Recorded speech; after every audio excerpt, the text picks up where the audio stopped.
Welcome to RK maths. Differential equation లోని formation of differential equation లో already first part complete అయిపోయింది. Second part కూడా దీని మీద ప్రాబ్లమ్స్ చూద్దాం. ఫర్ ఎగ్జాంపుల్ ప్రాబ్లం ఎలా ఉండొచ్చు, y is equal to a cos x plus b sin x.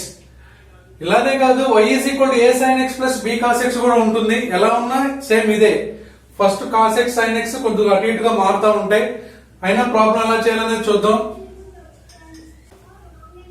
y is equal to a cos x plus b sin x.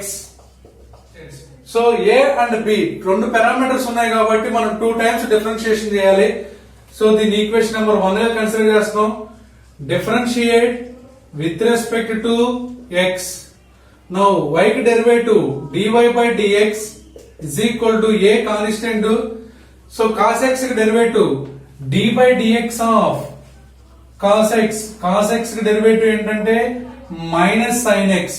So cos x కి derivative minus sin x plus d into sin x కి derivative d by dx of sin x is equal to only cos x.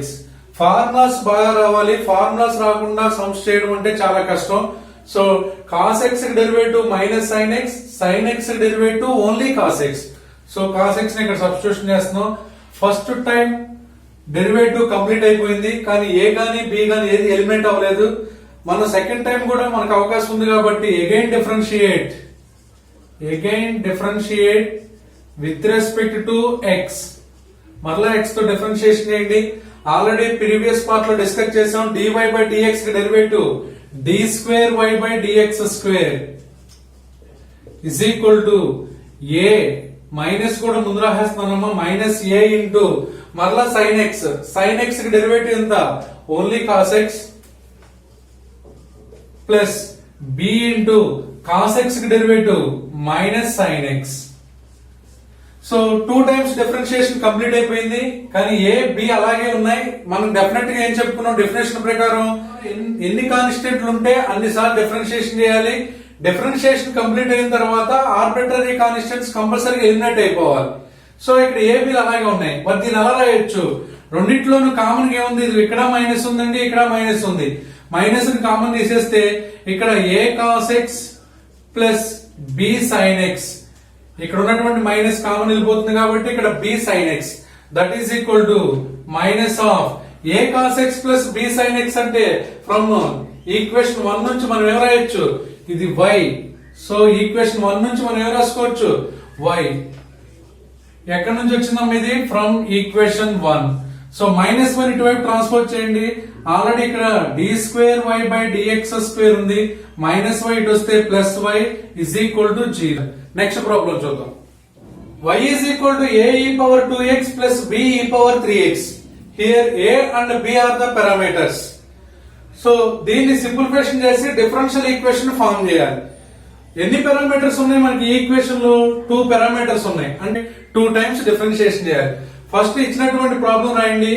Given that y is equal to a e power 2x plus b e power 3x, let it be consider equation 1. Now differentiate with respect to x.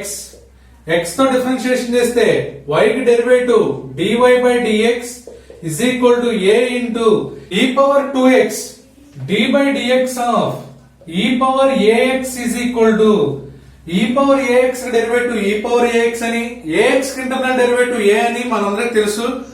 ఇంకా మీకు simple గా ఉండడం కోసం ఈ power లో ఉన్నటువంటి x యొక్క coefficient ఏదైతే ఉంటుందో అది ముందుకు జంప్ చేస్తుంది, అంటే a into e power ax that is equal to e power 2x అంటే పవర్ లో x యొక్క కోఎఫిషియంట్ ఎంత, 2 ముందుకు తీసుకొచ్చేస్తే 2 ఇంటూ e పవర్ 2x. అక్కడ మైనస్ ఉన్నా మైనస్ ముందుకు వచ్చేస్తుంది, 10 ఉన్నా 10 ముందుకు వచ్చేస్తుంది, ఏది ఉంటే అది ముందుకు జంప్ చేస్తుందా. Plus b into e power 3x, ఇక్కడ 3x కోఎఫిషియంట్ 3 కాబట్టి 3 ముందుకు జంప్ చేస్తే 3 into e power 3x that is equal to, ఇక్కడ ఏమైనా ఎలిమినేట్ అయిందో ఫస్ట్ టైం డిఫరెన్షియేషన్ అయ్యేసరికి అవ్వలేదు, కానీ మనం జాగ్రత్తగా చేస్తే దీనిలోంచి ఒకటి ఎలిమినేట్ చేయొచ్చు. అది ఎలా అనేది ఇప్పుడు చూద్దాం. ఇక్కడ ఎన్ని ఏలు ఉన్నాయి, 2 ఏలు. ఇక్కడ ఎన్ని బీలు ఉన్నాయి, 3 బీస్ ఉన్నాయి. మనకి ఈక్వేషన్ లో a e power 2x plus b e power 3x కనబడితే మనం ఏం రాయొచ్చు, y అని రాసుకోవచ్చు. అందుకోసం నేను ఏం చేస్తానంటే దీన్ని 2 into a e power 2x plus ఈ 3 bలు ఉన్న దాన్ని 2b e power 3x split చేస్తున్నా. ఇక్కడ 3 bలు ఉన్నాయి మనకి, అందుకని 2 bలు ఒక చోటన plus 1 into b into e power 3x. So ఇక్కడ 2b ప్లస్ ఇక్కడ 1b మొత్తం 3b.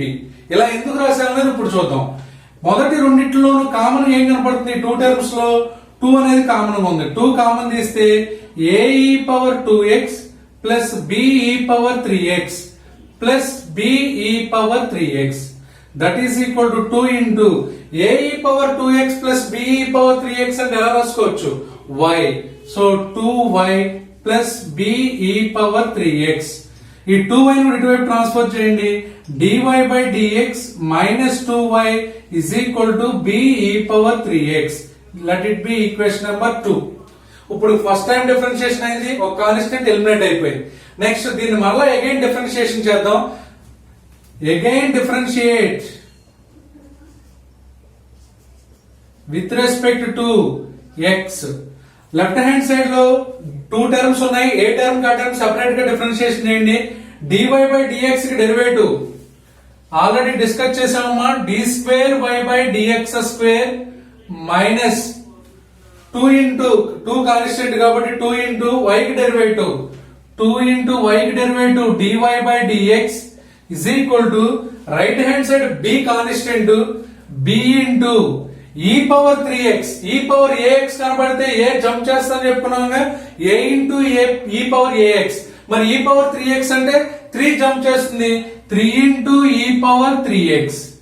That employees d square y by dx square minus 2 into dy by dx is equal to 3b e power 3x లో 3 రాసేస్తున్నాను. b e power 3x remaining part ఏముంటుంది? b e power 3x. మరి from the equation to b e power 3x అంటే ఏం రాసుకోవచ్చు? dy by dx minus 2y. That employees ఇక్కడ ఇది ఎలా వచ్చిందంటే from 2 d square y by dx square minus 2 into dy by dx. అటువైపు ఉన్నటువంటి టర్మ్ ని ట్రాన్స్పోజ్ చేసేయండి ఇటువైపుకి. 3 తో ప్రొడక్ట్ చేయండి. 3 into dy by dx 3 dy by dx ఇటువైపు ట్రాన్స్పోజ్ అయితే minus 3 into dy by dx. Next 3 into minus 2y minus 6y transpose అయితే plus 6y is equal to 0.